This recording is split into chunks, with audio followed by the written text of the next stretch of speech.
Okay Pranjali, ಹೇಗಿದೀಯಾ? ನಾನ್ ಚೆನ್ನಾಗಿದ್ದೀರಾ, ನೀವ್ ಹೇಗಿದ್ದೀರಾ? ನಾನು ಚೆನ್ನಾಗಿದ್ದೀನಿ. ನೀನು ಯಾವ ಊರು? ಮೈಸೂರು. ಪುಟಾಣಿ ಇದೆಯಾ? ಈ ಪುಟಾಣಿಗೆ ಇಷ್ಟು ಸಾಧನೆ ಮಾಡ್ಬಿಟ್ಟಿದ್ಯಲ್ಲ, ಏನ್ ನೀನು ಅಚೀವ್ ಮಾಡಿದ್ಯಾ ನಿಂಗೆ ಗೊತ್ತಿದ್ಯಾ? Master Pranjali. Grand master Pranjali. ಓಹೋ, ಚಿಕ್ಕ ವಯಸ್ಸಲ್ಲಿ ಗ್ರ್ಯಾಂಡ್ ಮಾಸ್ಟರ್ ಪ್ರಾಂಜಲಿ ಆಗ್ಬಿಟ್ಟಿದ್ಯಾ? Very good. ನೋಡು, ಈಗ ನಾನು ಹೇಳ್ದೆ ಏನು, Indian book of records, Asian book of records ಅಲ್ಲಿ ನಮ್ಮ ಪ್ರಾಂಜಲಿ ಹೆಸರು ಬಂದಿದೆ.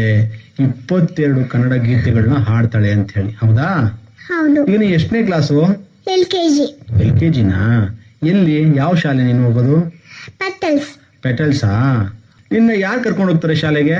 ಅಪ್ಪ. ಕರ್ಕೊಬರೋದು? ಅಮ್ಮ. ಅಮ್ಮನ ಹೆಸರೇನು? ರಂಜಿತಾ. ನೀನು ಒಬ್ಳೆ ಮಗಳಾ? ಅಣ್ಣ ಇದ್ದಾನ? ಹಾ. ಏನ್ ಅಣ್ಣನ ಹೆಸರು? ಪ್ರತ್ಯೂಷ್. ಯಾವ ಶಾಲೆ ಅವನು? ಕಿವಿ. ಕಿವಿ ಹೋಗ್ತಾನ ಅವನು? Very good.